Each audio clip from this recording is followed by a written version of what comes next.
Welcome into Purple Daily. Phil Mackey, Judd Zolgad, Declan Goff, another Vikings training camp notes edition of Purple Daily. What are we now? What are we, like 2.5 weeks from the start of the regular season? That's my math. September 13th it starts. Holy so cow. we are, Yep. 2.5 Approximately weeks. 2.5 weeks from the Green Bay Packers coming to U.S. Bank Stadium. Amazing. Where And there will be no fans. the frozen tundra of U.S. Bank Stadium? No. There's not going to be fans inside the stadium for the first 2 home games. We found that out yesterday. And we talked about the lack of fans. Are they going to play the 2 days skull? ago. Are they going to play the skull chimes and just have like a baked-in skull chant? Yeah, I'm sure they'll do Like all this? of them. Yeah, I'm sure they will. I mean, they should. They can still do this. I bet the NFL will find a way, and the Vikings, to make it a cool atmosphere. And Quick question for you. Mm-hmm. Do you think that it's fair, because baseball came up with a plan across the board, no fans. Mm-hmm. Do you think it's fair of the league to allow fans in certain places, obviously with restrictions towards what that state allows, to certain teams, and say, hey, if your state allows it, it's fine, but then there's a lot of teams that obviously can't have fans?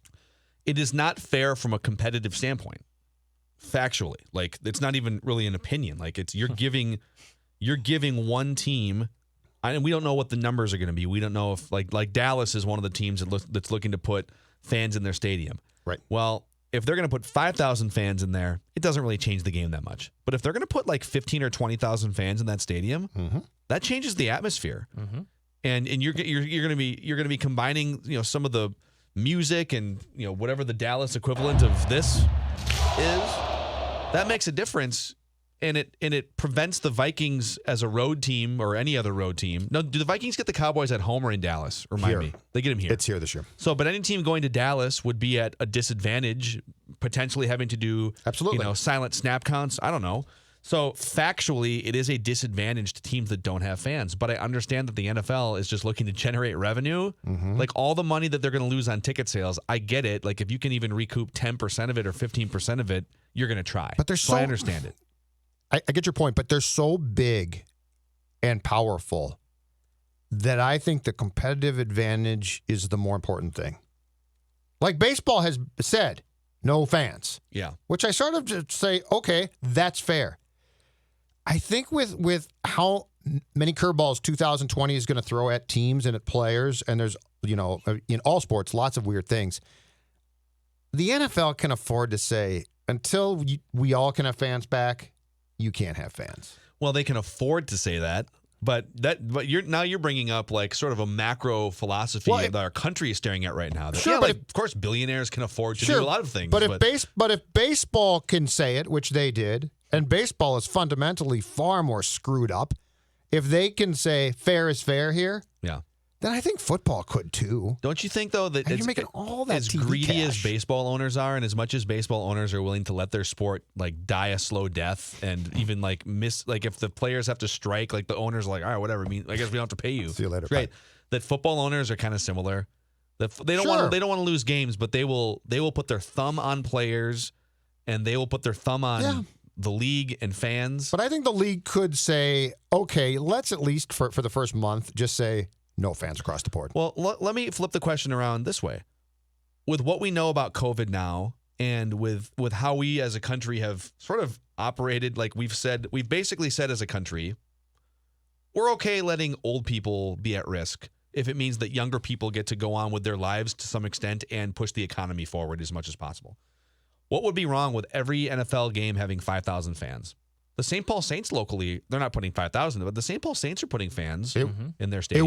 It wouldn't be. Sioux Falls is putting baseball fans in their stadium. It wouldn't be, but states are stopping it like here because the Vikings play indoors. So I believe the maximum amount of people at a large event is 250. Now, what you could... The Saints are putting more than that, though, aren't they? Yeah, but it's open air, I think, too. I think that has to deal with it. You know what you could do here? You could go back to TCF Bank Stadium. Wow. If you went back and played in TCF Bank Stadium, Dude, I love that idea. You could have decks, 2,500 fans? 525? Something like that?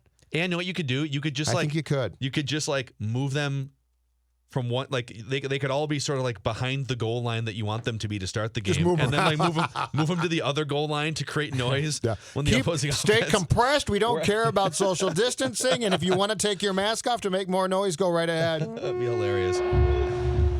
Well, I mean, it's a topic that will be discussed here because it looks like there's going to be some stadiums that do have the competitive advantage of having fans. But the main topic we want to dive into here, Vikings training camp notes. Justin Jefferson, first-round pick, wide receiver, is turning heads at training camp. A couple different reports from yesterday, including this one from Courtney Cronin. And actually, before I read this, our guy Chad Graff from The Athletic followed with his eyes, like he wasn't able to actually get down the sidelines, but he followed Justin Jefferson around every step of the way at training camp and time-stamped his every activity, literally from like he's getting a drink of water. Wouldn't that be called he's stalking? Standing in a meeting. He stalked Justin Jefferson. I'll be watching you. So you can check that out on The Athletic. But Courtney Cronin, our friend from Friday's Purple Daily episodes and ESPN.com, she wrote, rookie wide receiver Justin Jefferson has received rave reviews in 2 full weeks of Vikings training camp. It's early, but even without a full offseason to integrate into the Vikings offense, Jefferson is proving he's worthy of his first-round status. Quote from Gary Kubiak, it's very encouraging. He's exactly what we drafted. Now, to this point, BC Johnson has emerged as the number 2 wide receiver on the depth chart. He's getting, if there's 2 wide receiver sets with the first-team offense, it's Thielen and BC Johnson right now. But Jefferson is receiving rave reviews for his quickness off the line of scrimmage, his route running, and just being able to pick things up pretty quickly. So as you start to get a feel for the first round of reports on Justin Jefferson, what are your thoughts? I like to wait for games to see what he can do. What do you mean? I'm sorry, but Coobs, I mean, look, God bless Coobs, great coach, but what if Coobs came out and said, okay, guys, I'm going to be truthful here. This kid has lost his, I mean, look, I expect that Jefferson will be very good at some point in time here. And you know what? Guys have been impressive, but all we and the coaches are watching right now are practices, right? I think it says more about, in a good way, to be clear here, BC Johnson's development and maturation right now than it does about speculating if Jefferson's going to be good or if he's going to be a star or if it's going to take some time.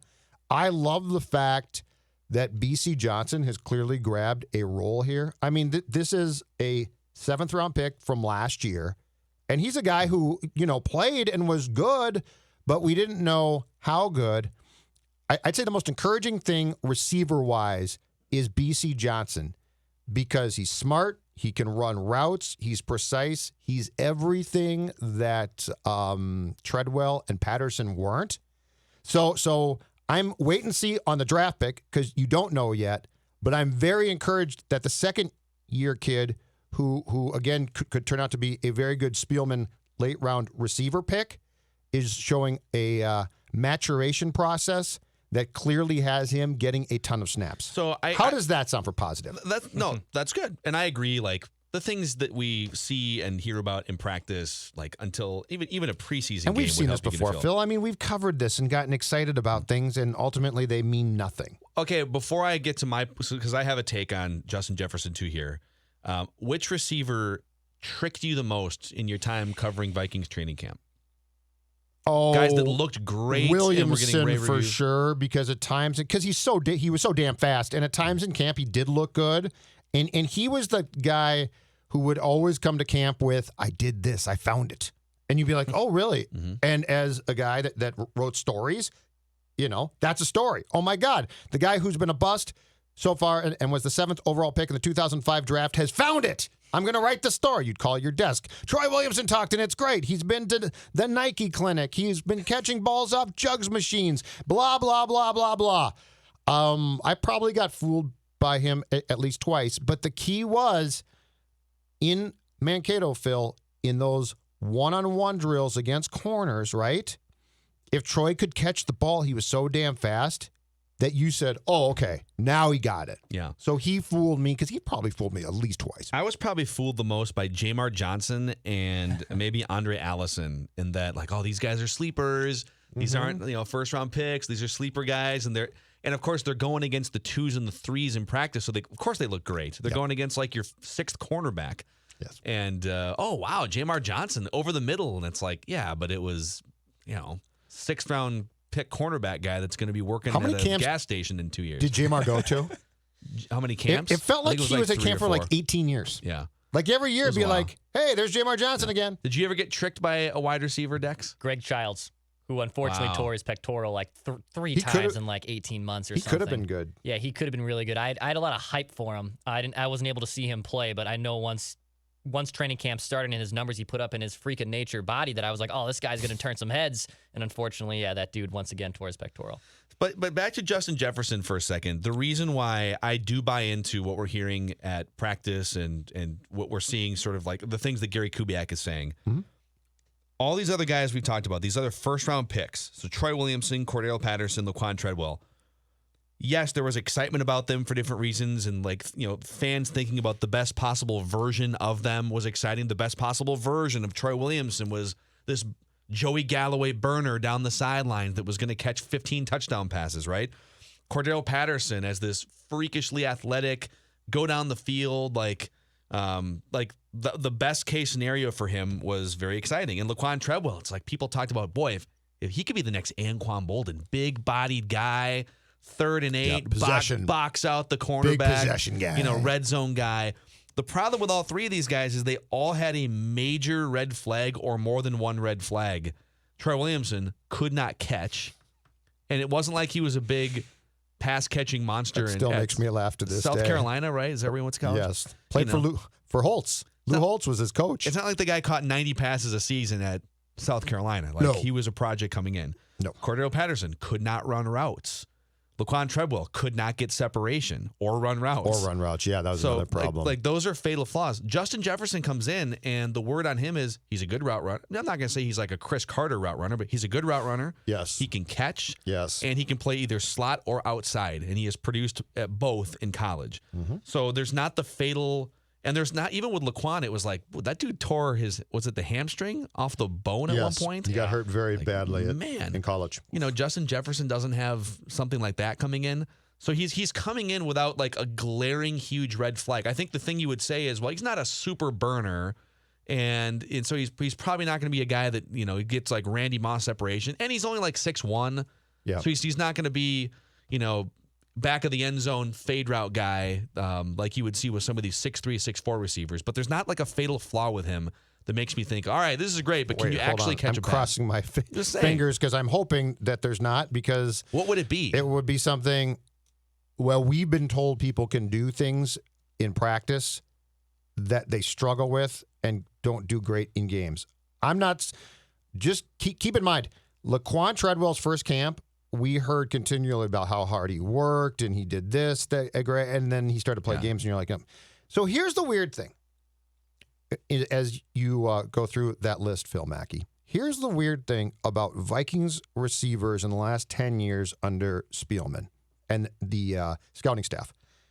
Think about this one, the juxtaposition. Cordell Patterson, great athlete, no question, right? Like, he is a guy who can do lots of things. But he couldn't fundamentally do one of the most important things about the position that he was drafted at, okay? Treadwell. Like, these 2 guys were just, for what they were brought in to do, specifically, were busts. The juxtaposition that intrigues me is, how the hell are you then so good, and you are, at finding guys at the same exact position in the late rounds? Like, Diggs is not a good player. He's a great player, right? Johnson, I don't know, but he looks good, and he's a 7th-round pick. Yeah. Like, when you think about the development of the top picks, which was not good, and there were clearly swings and misses on the scouting reports on those guys, as opposed to Diggs, 5th round, Johnson, 7th round. It really is an interesting thing when we're talking about the exact same positions. Here's another thing, okay? You want to talk about, metrics and we are in the weeds right now of football. Oh, this is great. Like, we are in the marsh of football. Did you know? Where's my snorkel? I need to find Justin Jefferson. Hold on one second here, because I have a point I want to make. So Sure. So we think about Stephon Diggs as the deep threat that streaked down the middle of the field, and Kirk Cousins had this connection with him. The Denver catch. And how are you going to? And The actually, Broncos catch. He's behind everybody. And yep. And open. we have a note on that coming up in a new segment as well. But how are the Vikings going to replace that, wide open Stephon Diggs, or Stephon Diggs getting a step on a cornerback? Sure. Just in terms of 40-yard time coming out of college. Justin Jefferson, 4.43. He's not a burner. 4.43. Stephon Diggs, 4.46. Mm-hmm. Stephon Diggs, 6 foot, 191-pound guy. Justin Jefferson, 6'1", 202-pound guy, slightly bigger. So I don't know if they're that unsimilar or dissimilar, whatever the word would be. Justin Jefferson and Stephon Diggs in terms of like physical. Physically, okay. Now, yeah. Stephon Diggs is a master route runner, one of the best in the NFL, and Justin Jefferson has to get to that level. Yes. But I don't think it's that unrealistic that Justin Jefferson could come in and sort of be like diet Stephon Diggs out of the gate, and then maybe have the upside to be Stephon Diggs at some point. Which actually is a good segue, because I brought up deep passes. Introducing a new segment here on Purple Daily. Get those nerds! Nerds! It is the nerd football segment of the week here, all right? So I have always been into, like, baseball analytics is how I got my start in sports media here, and then I sort of transitioned to just all sports analytics in the early You days just of became a February Span. full-fledged nerd. Yep. So I love sports Geek. analytics. You're more of an eye test, meat and potatoes guy who appreciates analytics. Yeah, that's fair. But Very fair. I would like to sprinkle in once a week or so Sure. some deep statistical analysis that leads to some sort of discussion, okay? Okay. Let's talk about Kirk Cousins' deep passing for a second. Now, mind you, these numbers included Stephon Diggs. So the question's going to be, what happens going forward here? Okay. But Kirk Cousins, according to Pro Football Focus, Get those nerds! Nerds! Nerds! had the third best passer rating on deep throws in 2019. A deep throw meaning 20-plus yards in the air. The ball is traveling. The only two quarterbacks with a better passer rating on deep throws were Patrick Mahomes. Can you guess the other one? Drew Brees. Nope. The other quarterback who had a deep, it's going to be weird. It's going to be weird since you asked me to guess. Ryan Tannehill. You're in the right ballpark here. Okay. You're in the right region of the country. Deshaun Watson? A little bit further east. Why don't you go ahead and tell me? Gardner Minshew. Oh, wow. Gardner Minshew and Pat Mahomes. But, Darn it. But Kirk Cousins on deep throws last year was 24 of 61, which is 44%. Not terrible in terms of percentage. But he had 9 touchdowns and only 1 interception on passes thrown over 20 yards. Wow. By contrast, 15 quarterbacks last year had at least 4 interceptions on deep throws. They're just riskier throws. I was going to say, Kirk does not take huge gambles ordinarily. That's very true. Phillip Rivers had 9 interceptions on deep passes last year. He My threw guy. 9 balls deep? He threw 9 deep into the Wobbly arms of spiral. opposing How did he get that deep? quarterbacks. Well, I'm surprised you could get the ball that far down the field. it was probably fluttering to some extent. Poor Phillip Rivers. So Kirk Cousins statistically has been a great, and I think the eye test clearly backs this up. He's been a great deep ball passer. When you give him He's got a good route and you give Yes. him protection, He can drop the ball in. Yep, he can drop some dimes. We've seen that a lot. So what are your guys' thoughts on his ability to keep this status as a great deep ball thrower without Stephon Diggs? I think it depends personally, largely for the first 8 games or so on BC Johnson. Because one, the attention, I think, to start the season is going to swing to one guy, Thielen. Like, I think the attention, and keep in mind, too, this is not saying that Kirk will throw a ton more picks on what you defined as deep passes. This is saying he won't make them. He will abort them. He will say, no, Kirk doesn't take that chance. Kirk, don't play that game, okay? So it either becomes a sack or a check down. Yeah, it probably becomes a check down. It probably becomes a check down. But Thielen on deep passes, I think, boys, to start the season is going to be a tough option, and I don't think Kirk will risk it. Johnson is the guy that could step in day one and sort of play that Diggs role. Now, Jefferson maybe eventually, but I don't think day one, okay? So my sense, though, would be that we're going to see that statistic, not the interceptions, but we're going to see the overall statistic that you just gave me for Kirk probably come down at first, because I don't think he's going to do anything that he perceives to be high risk and trying to force the ball down the field for Thielen would be high risk to start with. So my guess is for the first half of the season, if not more, those numbers come down based on the risk factor. Dex, what do you think? Dex, do you think Kirk Cousins takes a huge bath as a deep ball passer without Stephon Diggs? He's definitely going to be missed because Diggs is an unbelievable deep threat option. And if you look at like all the great deep ball highlights that Kirk Cousins had last year, I know NFL just put it out on his birthday. I think like 10 of the 17 passes that were like traveled 20 yards last year went to Diggs. And there was numerous ones that we all remember, the Broncos game, the Eagles game. I still think that Cousins throws a good enough deep ball that there's going to be a little bit of a curve, but I don't see him falling off the map and not being able to hit that. I think he'll still take their chances. It's just more of, can BC Johnson, who is more of a possession guy, can he turn into that outside guy? Is Justin Jefferson ready to be Stephon Diggs and go on the outside? I think those are the bigger questions. So he might limit the amount of deep ball throws, but I still think when he takes those shots, he's going to hit them when he does. Yeah. And I think, I mean, it just remains to be seen. I actually think it's going to be, I know Justin Jefferson is likely to work a lot out of the slot. That does not mean he can't also be running deep routes out of the slot. We've seen that with Stephon Diggs. We've seen that with Adam Thielen. So don't rule out Justin Jefferson as a deep ball threat just because he's going to be working out of the slot. There are ways to get him down the field and open. And so I actually think I'm not going to put it all on BC Johnson. Adam Thielen has been a deep ball guy. I mean, hell, Adam Thielen caught the number most one prominent guy now. deep ball of Kirk Cousins' career last year. But he now is going to draw attention consistently that he didn't consistently draw before. Yep. That's the thing that's going to be tough. I've got one more nugget for you here, back to Justin Jefferson, to ease any sort of angst about, all right, the Vikings have had 3 first-round bust wide receivers, Laquan and Troy Williamson. All right, Troy Williamson, his best year in college, okay?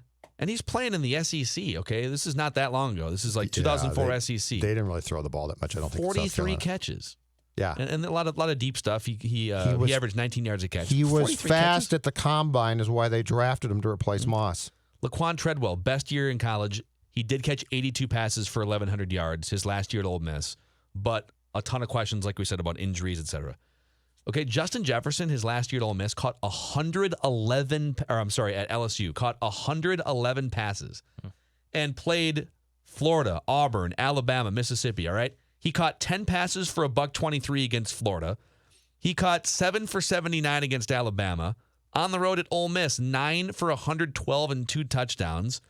14 for 227 and 4 touchdowns against Oklahoma in a playoff game. Oklahoma defense optional don't really there. play defense, yeah. But still, like, He's biggest good. game of your He life could at be that good. point. Yes. So I just don't think there's a huge... I think the floor on Justin Jefferson is not really that much of a question. I think the floor on some of these other guys was like, ooh, that could be a bust. If Trey Williamson can't catch, that could be a bust. Yeah, but the ceiling is the question. How quickly can you expect him to step in and play a prominent role is my question. And I don't know. It might be early. I have no clue. Yeah. But my main thing is, hey, look, the guy might eventually be good, but when is it? Is it week 4? Is it week 8? Is it 2021? Don't know.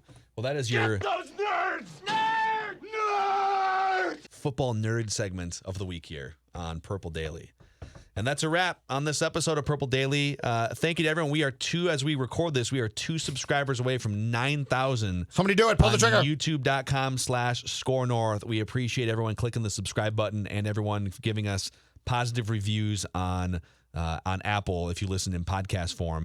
And we will see you next time on Purple Daily.